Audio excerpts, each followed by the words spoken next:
started. So, good afternoon, everybody, and welcome to Unlock Higher Education. I am so grateful that you guys are here joining us today. I'm also very excited for the guest speaker that we have today, which we will be doing a little bit different, more so on the questionnaire side, but I'll discuss that a little bit later. But for now, as usual, thank you for joining us this month in Unlock Higher Education's monthly speaker series.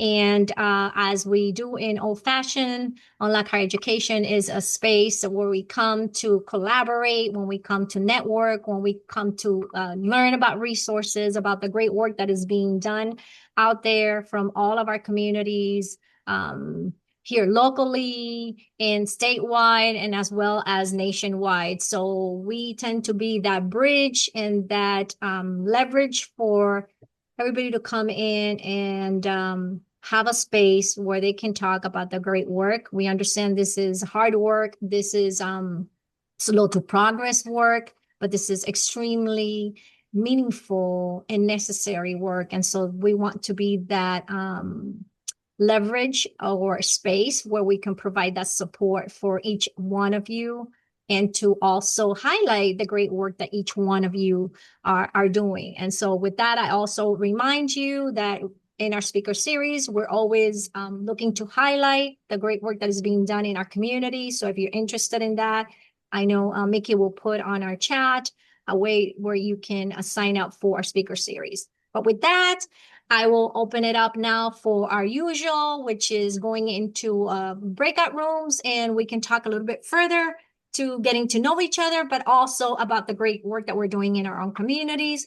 Mickey will be breaking us into some meetings, groups, so that we can get to know each other, know where we're at, where we're coming from, the work that we're doing, and how we can collaborate, right? Because this is also a space of collaboration because we all have one same goal, and that goal is to provide resources and opportunities in the space of higher education and workforce and beyond for those individuals who are currently incarcerated and those individuals who are coming home in the reentry journey. And we will see a breakout room coming soon. Actually, Judith, can we just have everyone introduce themselves with the numbers we have here? Oh, well, that sounds great. We can do that. This is a smaller, more intimate group, so we can definitely carve some time for that. So I'll introduce myself. I know that a lot of you know me already, and I also see some very familiar faces. I'm happy to, have you guys come back. Again, I'm Judith. I am coming from Miami, Florida, which is not only a different state altogether, sometimes I feel is a different country altogether. But because of that, there's much work that needs to be done in my community. And this is why I always try to be that bridge and resources and link into those who are doing some great work so that we can model those aspects, right? I am the steering committee lead for Unlock Higher Education and the policy team for Prison to Professionals. This has been my journey. Prison to Professionals, P2P has been my journey since I came home 6 years ago now. And I'll pass it on to the first person I see on my left, and that is Marianne. Good afternoon, everyone. Hi, my name is Marianne Gibson, and I'm actually dialing in from St. Louis, Missouri today, which is where I was born and raised. I'm currently in my fourth year of study at St. Leo University in criminal justice training and degree towards a bachelor's degree. And I am also a member of P2P and a number of other nonprofits. So I'm really interested in the education work here. And I am home actually about 4.5 years. So formally justice impacted and really interested in what we have to learn today. And you want to pass it on, Marianne? Yeah, to Josephine. Hello, everyone. My name is Josephine Horace. Most people call me Josie or Mama Joe. I'm here in Chicago. I have been out of the carceral system as of last December, 38 years. I was formerly incarcerated in Georgia. I am affiliated with several organizations here in Chicago. I've worked in three states, here in Illinois, Texas, and Georgia. Um, I don't know what else to say. I'm so glad to be here. I'm honored. This is a passion of mine, policy making, advocacy work, and grassroots. It's really all about education and empowering my brothers and sisters, not only once they come out, but while they're inside. And I can't really see who else to pass it on, but anyone is free to go. All right, I'll pass it on to Norma. Hi. Hi, good afternoon, everyone. I am here. My name is Norma Hairston, and I am the Community Engagement Manager for Western Mass Core. Um, I am also formerly incarcerated myself, home this year, be 4 years home.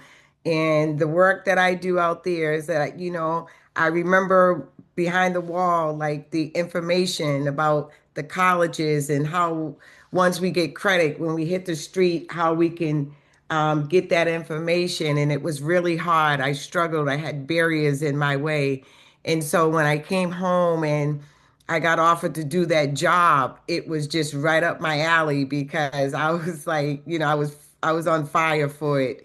And so yes, and I just have to shout out to we went up to Beyond the Bars conference this weekend and it filled my cup. And I just have to say, when we do this type of work, like, we could forget ourselves sometimes, and that weekend just filled my cup and I'm fired, ready for uh Cleveland, Ohio, this coming up in a couple of weeks. So thank you.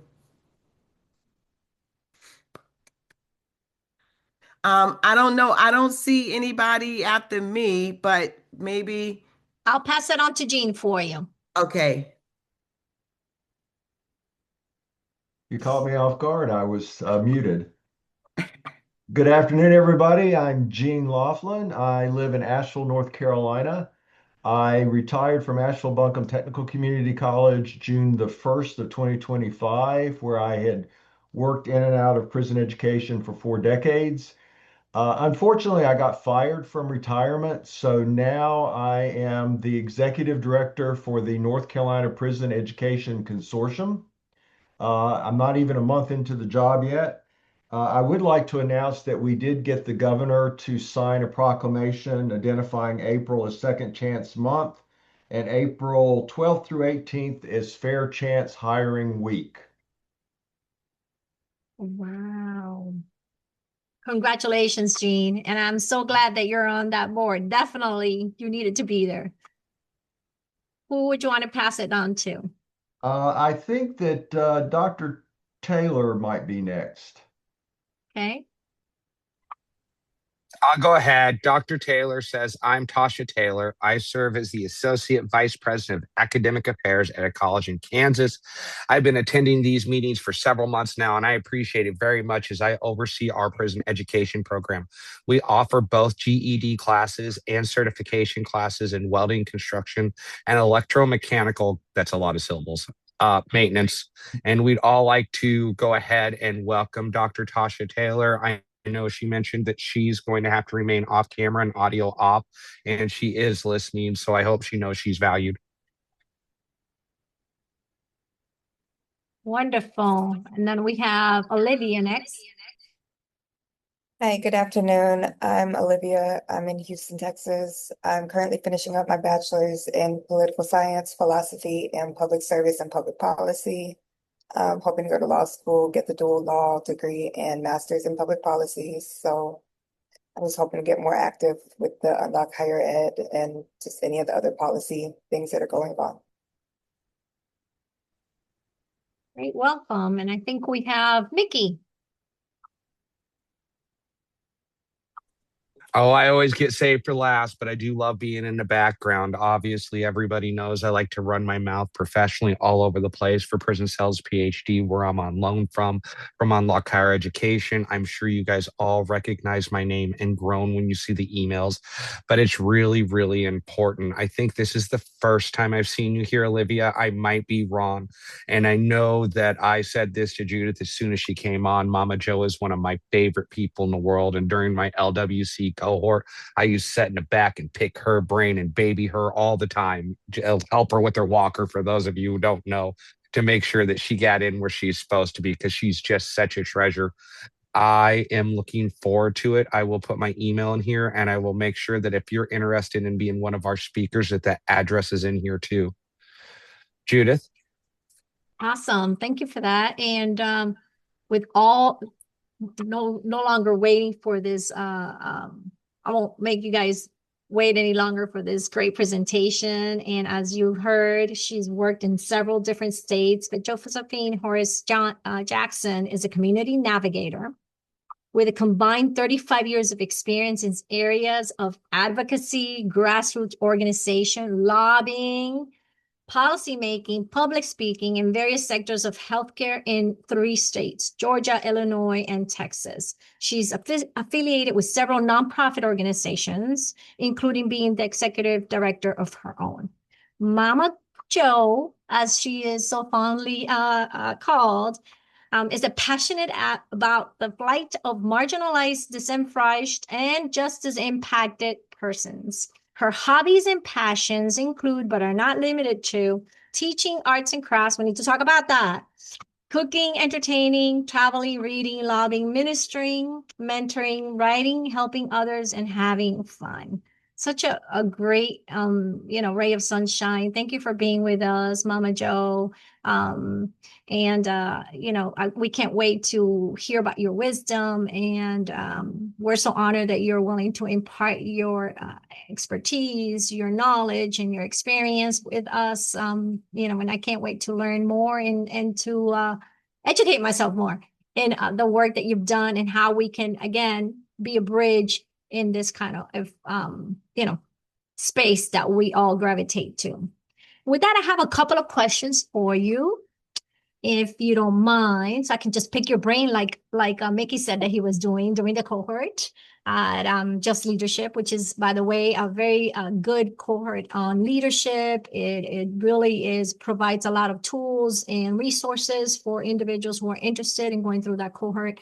I'm sure Mickey can probably put their information on the chat if you're interested in joining that particular cohort and the alumni group that they have established. So we were going to start with evolution, right? Because you are a true testament to that. You've been a force in advocacy for 35 years across several states. What is the one core truth about helping people that has never changed for you? Because we go through these stages and waves and, and these, priorities that shift. What has been a core truth about helping others in this space that has never changed for you? Well, Judith, one hard lesson that I had to learn, and actually it's 38 years.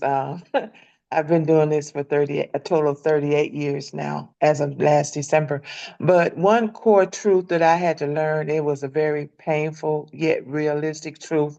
One of my clients told me, she said, Miss Josie, you can provide me with all the tools and the help and the love and support that you want to, but unless I'm ready to change, I won't.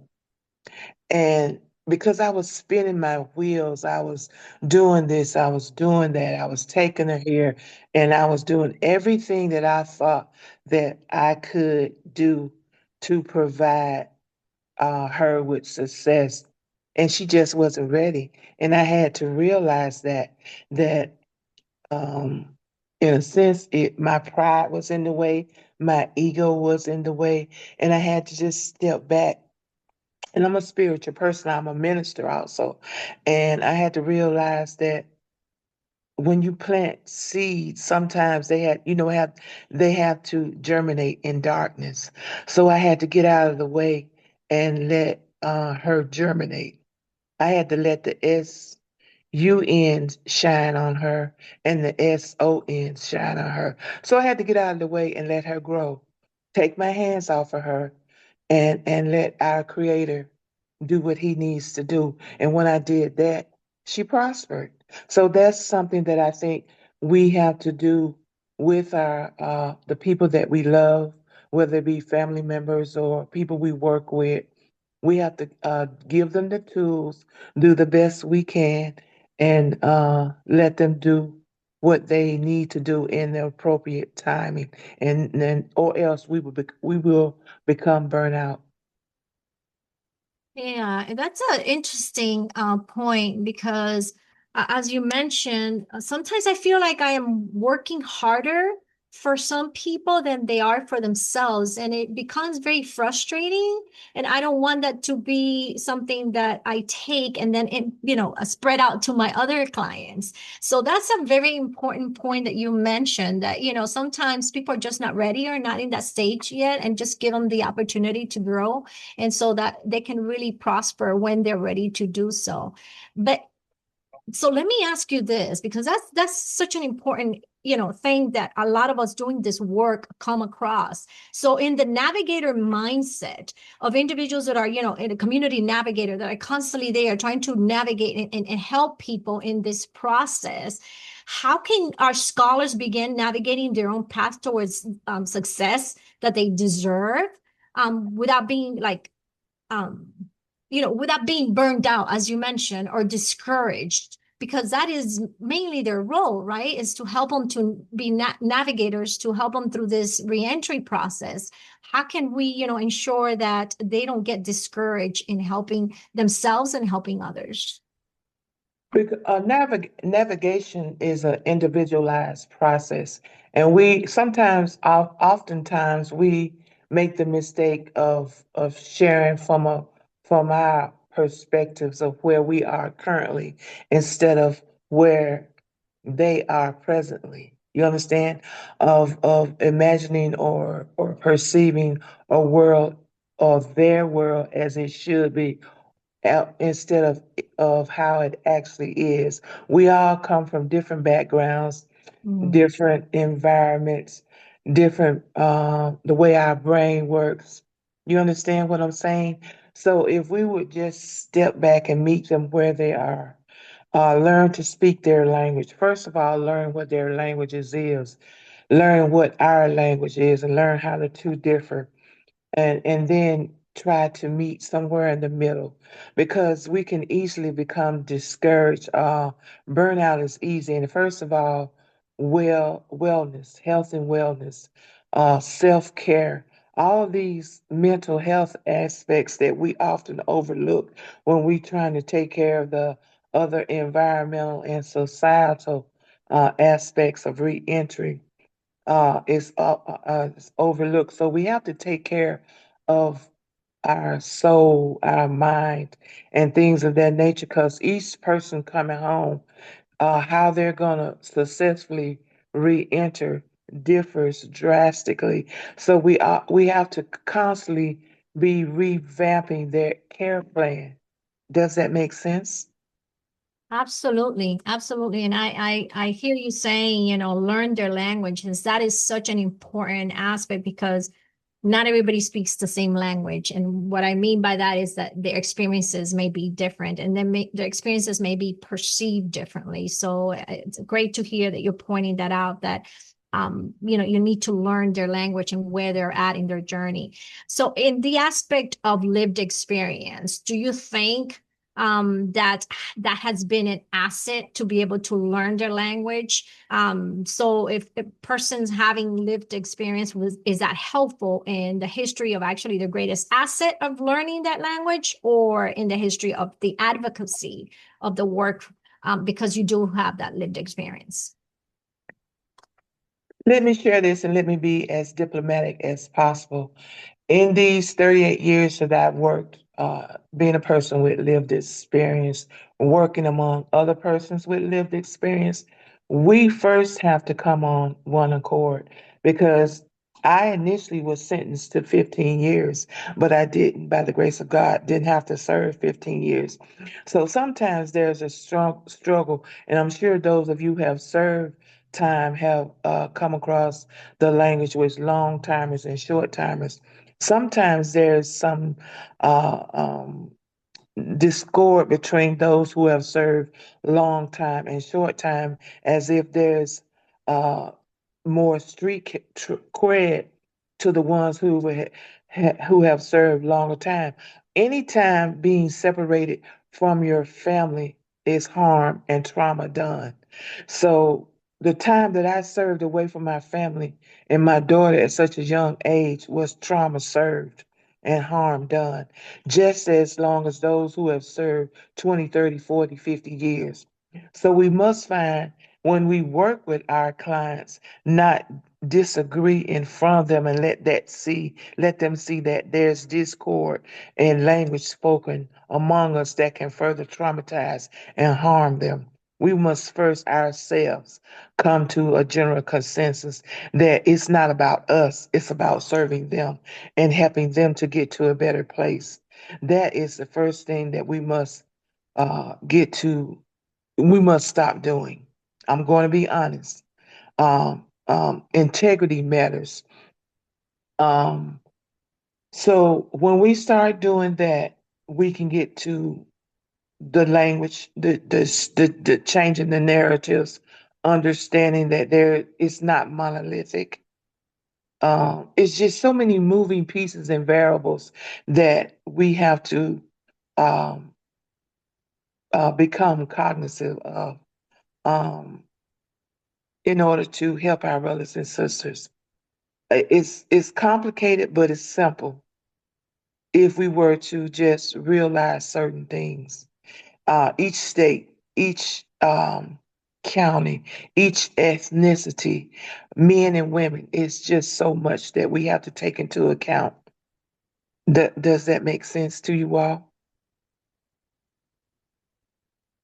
Absolutely. And thank you for bringing that up, Mama Joy. That's a very important aspect too.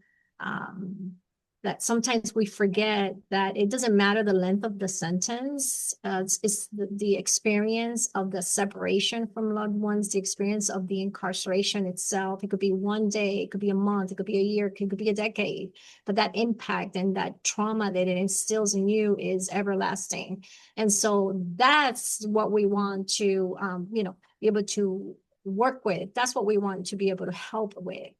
Not the length of the sentence, but certainly the experience that comes with that. And that experience can be long lasting if it's just even one day. So, and coming from somebody who also had a lengthy sentence, and luckily by, God's blessing and mercy, I didn't have to spend that amount of time. But that also had a lot of I guess, impediments when it comes to the incarceration process, such as access to resources, access to education.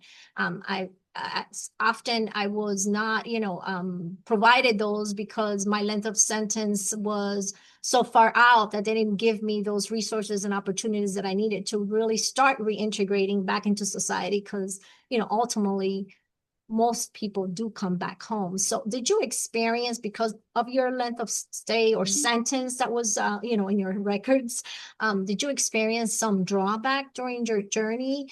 Did you feel that there was a lack of opportunities and resources that it came with that number? Though luckily you didn't have to, serve it. Well, while I was incarcerated, I was denied a lot of resources because I had a college education, which is really crazy. I was even denied assisting others. Georgia's really, that's a whole nother story. But so I was denied uh, doing anything because when I came in, I had a college education. So when I came out, of course, there were very few resources at that time. So I had to just to do what I do. And it's by God's grace that I found a few people that helped me, and that's how I ended up uh, after a few years here in Chicago. Um, but and that's the difference when I mentioned earlier about different states' resources are there are so many organizations out here that do wonderful work, but sometimes and oftentimes they work in silos. And this is one thing that I wish that we did more networking, because we don't have to operate in silos and we don't have to constantly reinvent the wheels. There are many organizations that do wonderful work that are small. If they connect with the next organization that does another branch of reentry or social justice work, they could connect and provide such excellent wraparound services. And mind you, reentry shouldn't start when a person or people or individuals exit the institutions.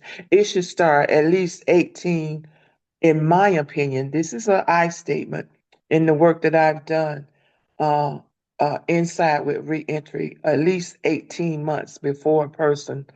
I would prefer 24 months, but 18 months before a person exited the institutions, because they come in with trauma that's impounded. Um, and they have trauma compounded while they're there, and they exit with trauma. And I don't know if you've already read that book called The Body Keeps the Score. I recommend that you all get that book and read it. But our body is continually keeping the score of trauma that's being done to us, and that's a process that prevents healing, not only physically but mentally and emotionally, socially. So it's so many layers to reentry. So it's just they need their hand held, especially those who have done decades and decades and decades of time.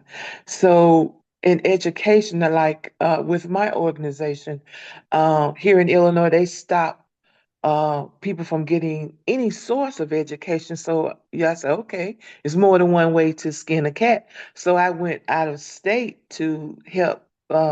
We started, I partnered with an organization, and we started a pilot program where they can get their, not a GED, but a diploma official. And Illinois is, well, let me be, well, they have their quirks, but they three of them were managed to officially get their high school diploma. The other two, they didn't get it because they kept moving them around. So I believe education is inside is important. And if we were to um provide services. Like now they have the tablets, and putting information on the tablets for them to be able to get into colleges and universities. We worked on bills here. It's just so many ways that we can advocate and empower individuals to broaden their minds to do better. So it's I can just go on and on about the avenues that are possible just by speaking to representatives, speaking to senators, and getting the community, because a lot of people don't know that things are possible just by talking and oh my God, and just calling this to their state capital and just going forth. But I'm gonna stop there because we'll be here forever.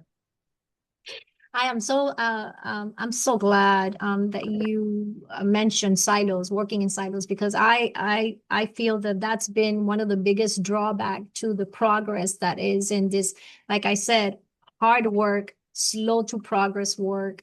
There's lots of people out there in the community doing some excellent work, and then often we try, we work in silos, and we come into this unfounded competition, where we have to understand that to better serve our community, it has to come from different sources, different multiple avenues, because not everybody is one size fits all. Not everybody needs the same thing. And not everybody, as you mentioned earlier, Mama Joe, that not everybody is ready at that point to provide or to receive what you're offering them. So it's good to always be that bridge and connect people with all the resources so that they are able to receive what they're ready for at that moment in time. So I am so happy that you see it that way, because to me, this is why Unlock Higher Education exists, is to be a platform for people to come in and talk about their work and see how we can bridge and break those, if we're trying to dismantle anything, is dismantle those silos, right, in this space, so that we can not only support each other, we can learn from the great work that is being done out there, how we can bring it to our own communities so that we could be that village that people need to really succeed in this reentry journey. And, talking about community victories, what is one victory in the justice impacted community that still fuels you in this passion, that still fuels your passion when it comes to this work? If you could break it down, because I see that you have been doing a lot in different spaces and places. So I think one victory that I am most proud of is policymaking, where we, for about 6 years, we lobbied here in Illinois, expansion and expungement and sealing. And it was a part of a great omnibus bill where just one part of it. Where here in Illinois, there are, I think, 1,500 collateral consequences due to being incarcerated. And we lobbied, and I think it was House Bill 2373, and previously, there were only 9 felony convictions that could be sealed and or expunged. And we got that number from 9 to up over 400, to include murder. And there are now currently only 4 that can't be sealed and or expunged here in Illinois. oh, that is did we lose her? I think you're back. That is amazing. And that's also something that a population, again, these layers of lived experience that is often forgotten, or definitely has additional barriers when it comes to the reentry process. You mentioned 1,500 in just that one area alone. They stipulate that there's 44,000 barriers to reentry in this journey that never ends after you've had that experience.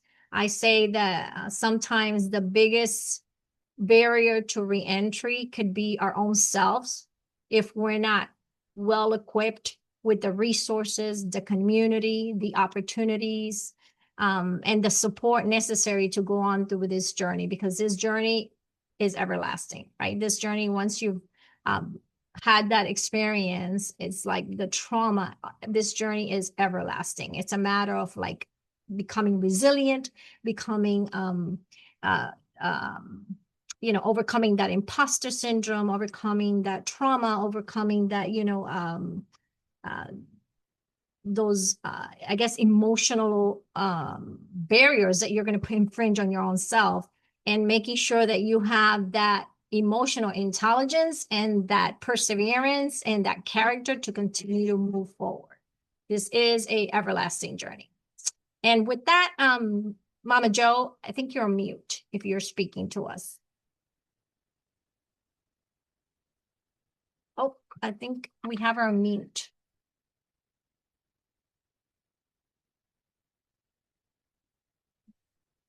Let's see, Mama Joe, you're on mute. One of the barriers that I found in this everlasting journey has been digital skills training and access to computers and everything else, because unfortunately, that's something we lack very much access to while on the inside. Being that tech is ever evolving, it's really hard for people coming home to catch up with this, what digital skills we have today. Mama Jo, you were on mute. So if you did say something, we missed it. And I don't want us to have missed any of that great information that you can provide. Can you hear us? Me or Yes. Michael? You. Oh, me? Yes. Oh, yes, I hear you. Okay, great. So we were talking about the barriers. You mentioned, the barriers in your area, in your state. So let me ask you this: when it comes to barriers, I know that education is extremely important in providing some stability, right? So from your background, I know your background in healthcare, and you already had that education established. In your background and your advocacy lens, how does access to a degree or access to education help your future? Not only your future and your family, but also helps your journey of reentry. Say that one more time. Let me get the full grasp of what you're saying. Sure. So how important is having an education in the reentry journey? Okay, having education in the reentry journey, I think, is very important because not only does it help you uh, gain greater access, but it also helps you feel good in a sense of accomplishing things. So it opens doors. It opens your mind. Um, it just um, it just also helps other people who, in so many words, who have been left behind and lost hope. When they see what you're doing, it gives them courage to follow behind you. Not I don't like that term, but it just gives them courage to see what you've done, and it's a motivator, if that makes sense. So unlocking higher education inside, and it also lets us of the outside know that we are not our records. It was something, a time in our life where we made a mistake. We had poor judgment calls, but does not determine who we are for the rest of our lives. So I know some brilliant people behind those walls. So giving them an education to have something to stand on when they come out is an economic opportunity, because most of us should know that we're an important part of the economic block of this society. So if they look at it from an economic standpoint, not as not deficit related, but from a positive point, we contribute a great deal. So the higher the education goes, what do you think? We can make more money, contribute more to the economic system here. So let us get degrees, let us teach others, let us prevent recidivism. Because how can it be about us unless it includes us? We can tell somebody more about the system than someone who necessarily hasn't been in the system, only has book knowledge of the system. Does that make sense? Absolutely. Absolutely. And that is so important. And I know you touched upon, we are individuals that are coming and we are doing a positive effect on the economy and everything else. How do you shift the narrative? Because yes, we understand that providing education, resources, and opportunities to people who have been impacted is going to shift their mindset and is going to give them resources and opportunities for their walk in reentry. How do you shift society's mindset? How do you shift the narrative? How do we help people see scholars instead of convictions? How do you help people see potential, CEOs, managers, successful individuals coming into society instead of seeing their record and their past? Simply by walking in the room and opening our mouths. Because if I walk in the room, do I look like I'm an ex-offender or convict? I hate to use that terminology, but I'm gonna use it for these purposes. And do I look like a felon? No one would ever know that I've ever been to prison. Changing our narrative. A lot of my white colleagues say that I code switch. I don't code switch. I was just properly educated. I went to school. I was taught to speak uh, uh, the language well. So I know how to gauge my audience. I know with whom I'm speaking to. Now I can speak to the boardroom or I can go out there and speak to Pookie and them on the corner. It's just knowing your audience and knowing how to engage them. So we change the narrative, we change our language, we educate and we empower them. That's how we go anywhere and we know how to pull them in and draw them in with our influence and our power because we have the power, Judith. We do not have a C tattooed in none of our foreheads. There are many of us who can run corporations, 500 Fortune 500 companies, banks, even those who have white collar crimes. We just made a stupid error. There are so many of us who can turn this nation around if only given the opportunities. And we can go in dressed our best, speak our language, and that's how we change the narratives. We lobby, we advocate, we do grassroots organizations. We go into churches. That's one of the main things where a lot of power sits, because a lot of people, relatives, are sitting in those church pews who have relatives in those institutions. They don't know. And we also senators and representatives. A lot of them don't know. Education and empowerment is the key. Absolutely. Such important areas to ensure that we are really reaching out the masses because there's got to be change. I mentioned earlier, it's slow change, but it's changing. And Yes. what is happening today was not happening 10 years ago, 20 years ago. And so No. education, the advocacy, the lobbying, the educating people out there in their community to see that we are just their next door neighbor who in their past Yes. mistake is such an important avenue and resource. So thank you for, highlighting that. And with that, I'm going to, before we go into our final closeout, I'm going to open it to the group so that if they have some questions that they want to ask you, Mama Joe, with your fountain of knowledge, I'm sure that they're excited to learn more. So I'll open it up to you guys for any questions that you may have for Mama Joe.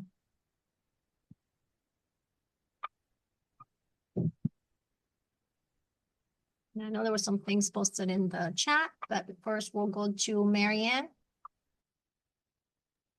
Thank you.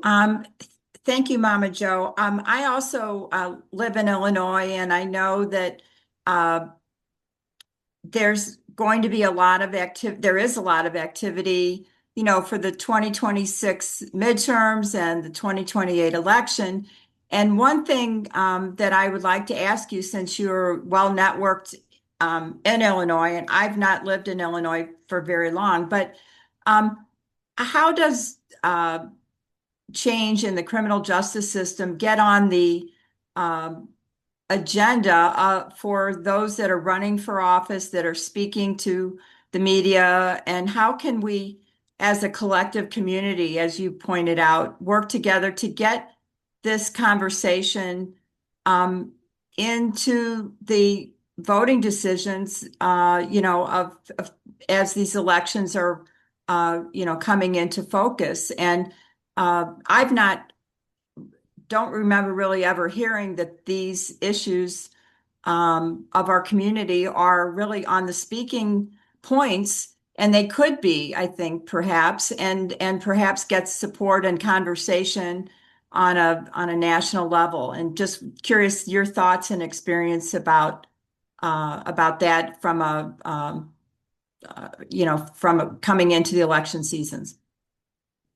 There are several organizations that are doing the work. Have you heard of Marlon Chamberlain?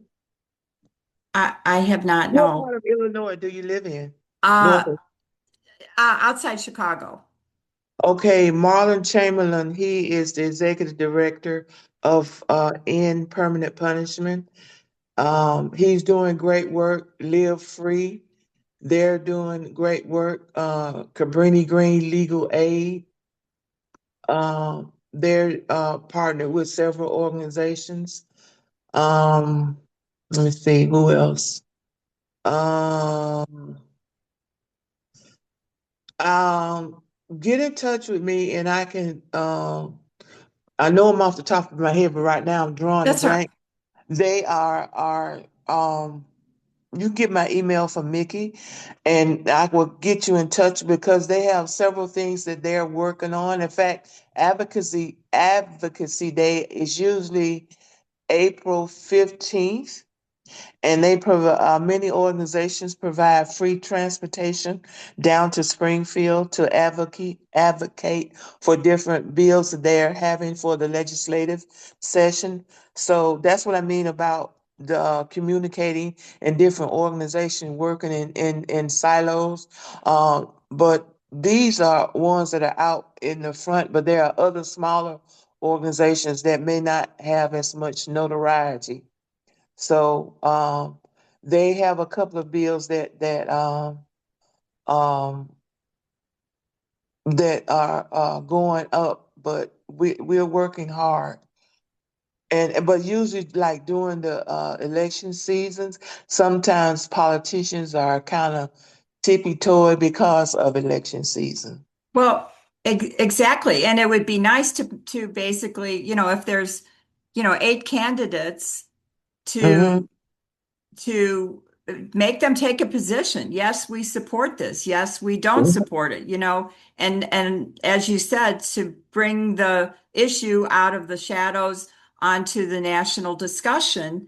And it might be surprising what could come out of it because they could take very firm positions instead of it having be in the back room of a Senate office to say, do you support this? Do you not support this? Where are you? And for to clarify for voters where candidates are on these important issues. But yes, I will thank you for your offer to follow up. I definitely will. Thank you. Yes, please. I will follow up with you and get you looped into as many organizations as I can. Okay, thank you. You're welcome. Do we Can have I any other questions? Go ahead, can Norma. I just hi, well, hi. First of all, thank you for your service and just, you know, thank you for keeping me motivated and remembering that I am not alone with the work that I do and how I feel at time. And that's what I believe. Like when I come to these meetings and unlocking higher education, it's a motivation that I get. It fills my cup and I'm able to go back out. So I love attending these meetings because they always have such a powerful speaker on it. Thank you. But I wanted to just to really quick because I was into that book and I pulled it up and I just wanted to make sure I had the right one. The book you said about The body keeps the score. yeah, the body keeps the score. Is that the body keeps the score brain? Because it doesn't. Yes.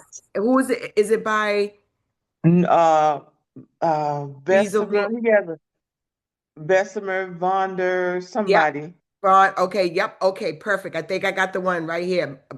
Brain, mind, and body in the healing of Yes. trauma. Okay. Yes. Perfect. I'm definitely gonna. Yes. So thank you. Thank you. Hmm.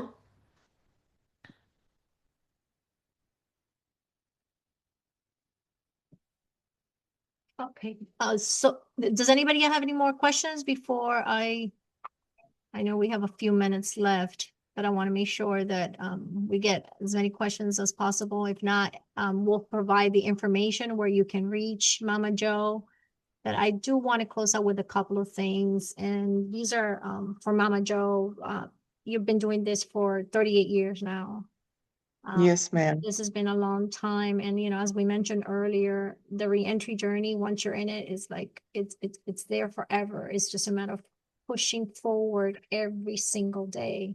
That's why it's so important to dismantle those silos so that we can provide the resources, opportunities, and networking for these individuals to succeed, because it does take a village, and you've been a true testament to not only being that village, but also providing that, that bridge for other people's villages. So in your final words, I would want to know, like, if you had the opportunity to look at our scholars, our people who are just starting this journey in the eye, what's the one thing that you want them to believe about their potential? If I had the opportunity, which I believe I have now, I would want to tell them to never give up, that they should continue to morph, evolve, and that they should not. Prince Noble Drew Ali once said that we shouldn't let the world dictate our pace in it, that we should dictate our own pace, that this, then that's it. That once we start believing or let people say who we are, we start becoming that. We have the power to be and become whoever we are. Our brain is a powerful organism. It continually is able to absorb so much. So continue to learn, continue to break barriers. We can accomplish anything. Though don't let those four walls entomb us. The sky is the limit. Education is power and knowledge. So we there are so many people behind them that are fighting for them, and just keep learning. It opens up the world, whether you're in or out. Absolutely, absolutely. Thank you for those words. And it's amazing to me how you know there's so much potential inside and outside, right? And there's so much Yes. potential that is undiscovered. And sometimes, I hate to say it, but incarceration may be the only opportunity that people have to really have the time to stop and look within and discover that sense of potential that they didn't even know they had. Number one, because they may receive the resources, or may have the, the support, immediate support right there that they were lacking at some point. So there's always positives and negatives to every experience in life. And what we want to do is always come out with those positives. You have always emphasized, the joy and the positivity of, coming together in this work and continuing on. So to me, what you promote is that resiliency and that, sense of perseverance that is so important to have to really succeed in this journey. So thank you for doing that work for 38 years, Mama Joe. I can't imagine. Could I just say this last thing? Absolutely. One story that inspires me is about Joseph in the Bible. He was thrown in the pit and he went to prison.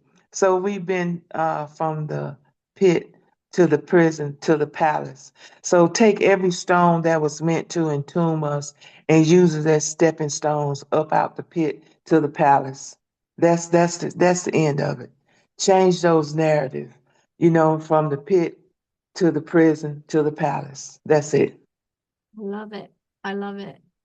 Thank you for that. And thank you for, again, that positivity that sometimes is so necessary, and it lands right there in that particular moment. And so I want to just also remind you guys, we do have NCHEP coming up. I hope to see you guys there and meet you in person. Can't You want wait. to say me? Yes, yes, I can't wait. We're hoping to get a group together of our Unlock Higher Education community so that we can, have a time to really physically meet each other. This is a great like it's different with today. All this technology there's a pros and cons. There's ability for us to have this wide reach, but there's nothing like that in-person opportunity Right. to get to meet people and hold them, right? So can't wait to do that. Can't wait for us to take a community picture. Would love that as well. We also have Horizon coming up later on in the horizon. And so I want to just, highlight those two conferences. I know that some of you were at Beyond the Bars. I've heard phenomenal stuff about it. Phenomenal. Sorry, I missed it. I'm kind of jealous. But again, these are opportunities that are given out there, and there's a lot of work that goes behind the scenes for these events to be successful. So please, support them, join them. You will come out of there with such great golden nuggets. You don't want to miss out on, of the community building and the work that is being done. I have another hand raised there, and then, yeah, Norma. Hi. So I just wanted to say real quickly too that if anybody, because you're there, I am going to be presenting on Friday at for the conference. I'm going to be presenting student to leader, breaking barriers, building leaders, the power of lived experience. Friday from 3 to 4. Stop by. Yes. Absolutely. Great. Okay. Anybody else going to be doing some event or some resources that they want to share with the group here?